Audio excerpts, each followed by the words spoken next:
Kita mula sesi berikutnya dengan mempersilakan Datuk Ngeh Kuham Yang Berhormat Bruas.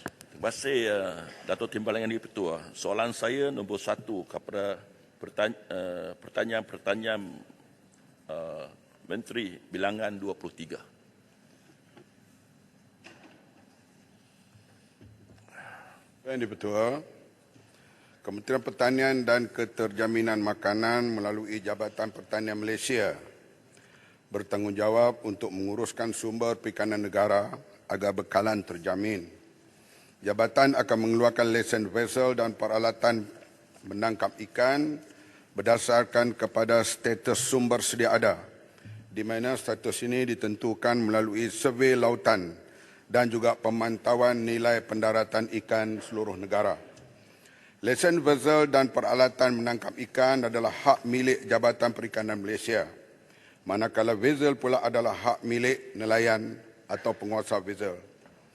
Vessel perikanan tempatan berlesen bagi Zon B dibenarkan berpindah milik tertakluk kepada dasar dan prosedur pelesenan yang telah ditetapkan seperti tiada rekod kesalahan aktif dan tiada tuntutan daripada mana-mana institusi keuangan. Pindah milik vessel ini hanya dibenarkan kepada warga negara Malaysia yang berstatus usaha sendiri sahaja. Proses ini perlu dilaksanakan secara asas talian melalui sistem e-lesen Jabatan Perikanan Malaysia di mana-mana pejabat perikanan daerah. Namun begitu, vessel yang terlibat dalam peruntukan semula Pukat Tunda Zon B, kawalan persalinan telah ditetapkan seperti berikut. Pindah milik dalam zon yang sama adalah tidak dibenarkan sama sekali. Sekiranya pemohon ingin pindah milik dan kekal beroperasi di Zon B, maka pemilik perlu menukar peralatan kepada selain daripada Pukat Tunda. Sekiranya pemohon ingin pindah milik dan kekal dalam peralatan Pukat Tunda, maka pemilik perlu bertukar ke zon yang lebih tinggi. Kawalan pelesenan bagi semua vessel Pukat Tunda Zon B ini diadakan sebagai salah satu usaha jabatan dalam mengawal aktiviti Pukat Tunda di kawasan laut pantai di samping memindahkan aktiviti Pukat Tunda ke kawasan yang lebih jauh. Ini sebagai salah satu kawalan terhadap sumber perikanan laut pantai secara keseluruhannya. Kebanyakan isu yang terjadi adalah vessel telah dijual kepada pemilik baru terlebih dahulu tanpa merujuk kepada Department of Fisheries untuk memohon pindah milik lesen vessel penangkapan ikan. Ini tidak selaras dengan peruntukan di bawah Seksyen 14-4. Kegagalan pemilik vessel memenuhi pertukaran ini adalah menjadi satu kesalahan di bawah Subseksyen 14-B Akta Perikanan 1985. Terima kasih. Yang Berhormat Bruas, soalan tambahan. Terima kasih. Datuk Yang Di-Pertua, saya ingin menanya soalan tambahan kepada kerajaan. Sama ada kerajaan akan meminda peruntukan yang tidak adil terhadap nelayan-nelayan dalam Akta Perikanan 1985 seperti Seksyen 49 Subkurungan 1 di mana vessel akan dilucutkan secara automatik kalau tidak dituntut dalam 1 bulan. Kadang-kadang orang sakit, orang di luar negara pihak perikanan sudah menyita dia. Jadi dalam 1 bulan akan secara automatik. Kedua, Seksyen 50 Subkurungan 2, kalau vessel pulang balik sementara menunggu kes mahkamah, security yang diperlukan mesti bernilai sama dengan vessel itu, ada peralatan atau lebih.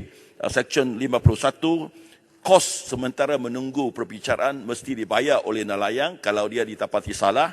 Dan akhir sekali, Seksyen 52, Subkurungan 1, di mana pun sekecil-kecil pun kesalahan, mahkamah tidak ada budi bicara tetapi mesti melucutkan hak vessel nelayan-nelayan selain daripada denda dan penjara. Ini bagi saya tidak adil. Saya harap kerajaan baru akan membuat pindaan kepada peruntukan-peruntukan ini. Terima kasih. Yang Berhormat Menteri. Saya yakin pegawai-pegawai kita terutama di DOF akan ambil perhatian rungutan daripada Yang Berhormat Bruas. Yang kita tahu kawasan itu terlibat banyak dengan nelayan terutama di Pantai Remes. Soalnya ialah undang-undang yang sedia ada sebegitu rupa, walau bagaimanapun sebelum tindakan diambil, pegawai-pegawai DOF akan meneliti dengan terlebih dahulu. Peruntukan berkaitan kesalahan dan denda Akta Perikanan. Akta Perikanan 1985 seperti Seksyen 50/2, 51 dan 52 adalah penting untuk menjaga sumber perikanan. Walau bagaimanapun, pada tahun ini kerajaan sedang meneliti dalam tindakan untuk meminda Akta Perikanan 1985. Kita harap para pegawai kita termasuk mereka yang terlibat dalam nak merubah undang-undang ini meneliti dan membuat banyak dialog dengan pihak yang terlibat supaya undang-undang yang dipindah nanti boleh membawa persetujuan ataupun menyenangi semua pihak. Kita akan mendengar pandangan-pandangan dan akan bertindak mengikut pandangan-pandangan rakyat dan demi kepentingan untuk semua pihak. Kepentingan nelayan, kepentingan zon, kepentingan misalnya tempat-tempat larangan menangkap ikan, semua itu perlu dikuatkuasakan dengan lebih untuk menjamin bahawa ikan di Malaysia ini akan terus ada pada setiap waktu dan ketika. Silakan Yang Berhormat. Assalamualaikum warahmatullahi wabarakatuh.